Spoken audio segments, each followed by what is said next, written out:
Bienvenue à tous dans cette nouvelle vidéo. On se retrouve pour une nouvelle analyse sur les Pokémon de la 9e génération. Et on continue sur les formes paradoxes du futur, avec Paume de Fer qui est un Hariyama du futur, comme on peut le voir. Et, donc encore une fois au niveau du nom, hein, ils adorent rajouter de fer pour les formes du futur, mais ce n'est pas un Pokémon de type acier.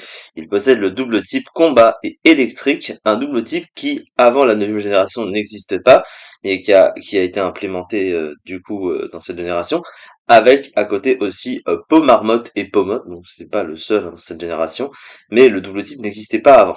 Combat électrique, du coup, c'est un double type qui est assez intéressant, autant défensivement et offensivement. Alors déjà défensivement, on note 5 résistances pour seulement 3 faiblesses, avec notamment il a une résistance au piège de roc, Insectes et ténèbres, donc à la fois à l'attaque demi-tour et à l'attaque sabotage, donc c'est toujours pratique, même si on voit plus demi-tour que sabotage, hein. C'est vrai que sabotage a été retiré à pas mal de Pokémon.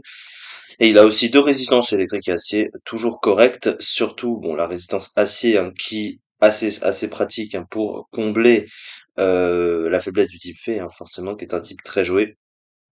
À côté, donc du coup, une faiblesse fine, une faiblesse seule, ça reste des faiblesses gênantes, mais globalement, c'est plutôt bien équilibré. Et offensivement, bah, c'est deux types qui vont assez bien ensemble, hein, on peut assez facilement le dire. Tiens, d'ailleurs, je ne suis pas allé chercher maintenant, comme c'est un nouveau double type, du coup, on va aller voir. Et du coup, combat et électrique, comme on peut le constater ici, 529 Pokémon sur lequel c'est super efficace pour 82 qui résistent, on va dire 90, donc vraiment très très bon. Double type offensif, hein, le type combat c'est un très bon type offensif, c'est un stab super efficace sur le type acier. Et le type électrique est un type offensif correct, donc ouais, c'est plutôt pas mal. Ensuite, le talent, il a donc charge quantique, hein, comme les formes paradoxes du futur, qui fait que ça booste du coup sa stat maximum investie, soit lorsqu'il y a un champ électrifié, soit s'il tient une capsule d'énergie booster. Malheureusement, c'est un talent qui est pas vraiment utilisé finalement sur ce genre de Pokémon, parce que tu préfères, bah, en termes d'objets, lui mettre des restes en général, hein, parce que c'est un Pokémon avec du bulk, pour tenir et pour lui faire récupérer quelques points de vie à la fin d'un tour, surtout qu'il est lent, donc il est souvent dépassé, il va souvent se peut faire prendre des points de vie avant de pouvoir HDR, même si avec son bulk, il tank plutôt bien, donc ça va. Un peu moins sur le spécial, mais surtout sur le physique. En fait, il est un peu comme Ariama, on va le voir aussi à côté.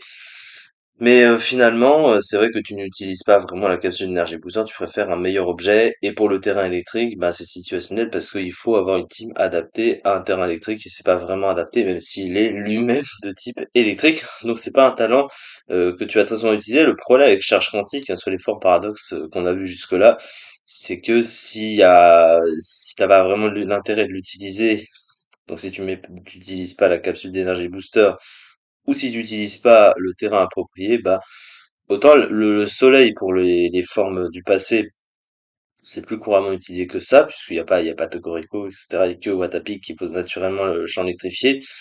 Donc, bah, c'est moins ouf, clairement.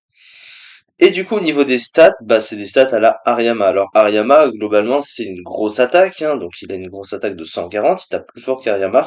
À côté, il a un bon bulk, un très très gros même, avec une grosse base PV, il a 154, 108, 68. Alors, une défense spéciale un peu moins bonne, mais honnêtement, ça passe, hein. C'est pas comme des Pokémon avec, on a l'exemple de Pachiraja, hein, qui a moins de défense que ça.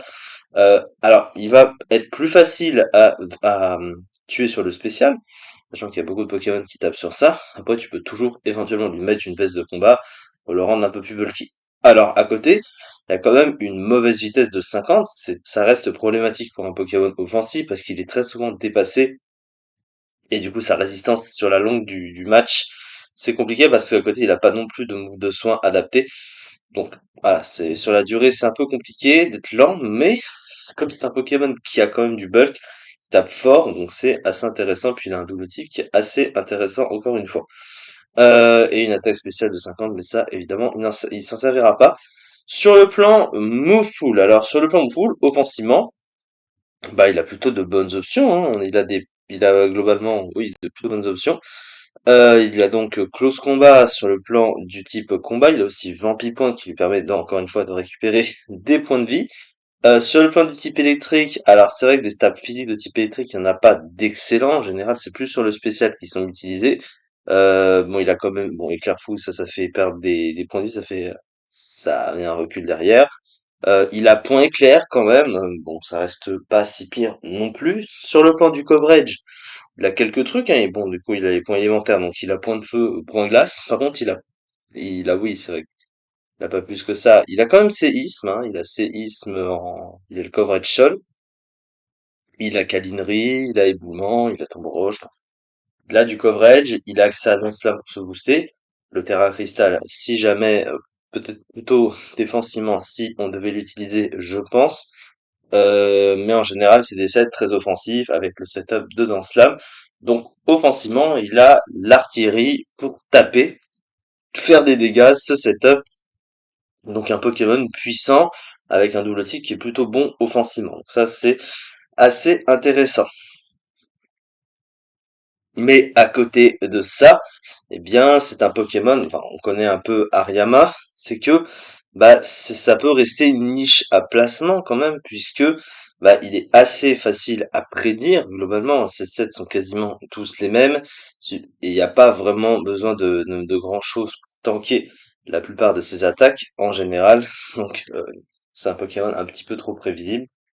Et encore une fois, assez facile à Revenge Kill à cause de sa mauvaise vitesse, et encore une fois le fait qu'il n'ait pas de bon move de sang. Il a que repos, donc il peut pas vraiment récupérer des points de vie dans le cours de la partie. Il dépend beaucoup des restes d'ailleurs, donc pour ça, ça reste un petit peu moyen. Alors sur le plan du classement, eh bien il est overused. Enfin, il est encore mis en overused, hein. Il est 46e avec 2,9%. Je pense qu'il devrait officiellement descendre en underused, mais je pense qu'en underused, il devrait être plutôt pas mal, hein. C'est un Pokémon assez fort, donc je trouve que c'est presque un Hariyama en mieux, hein, parce que Hariyama n'a pas de double type, il est juste type combat. Lui, il est combat électrique, il tape plus fort qu'Hariyama, il a du bulk autant qu'Hariyama. Donc en vrai, je pense que ce Pokémon pourrait être meilleur qu'Hariyama et s'installer à un meilleur niveau que l'était Hariyama avant, donc à voir vraiment dans le futur. En tout cas, c'est ça du coup pour cette vidéo. On se retrouve prochainement pour la suite des analyses sur les Pokémon de la 9e génération. Merci beaucoup de m'avoir suivi et à très vite pour la suite.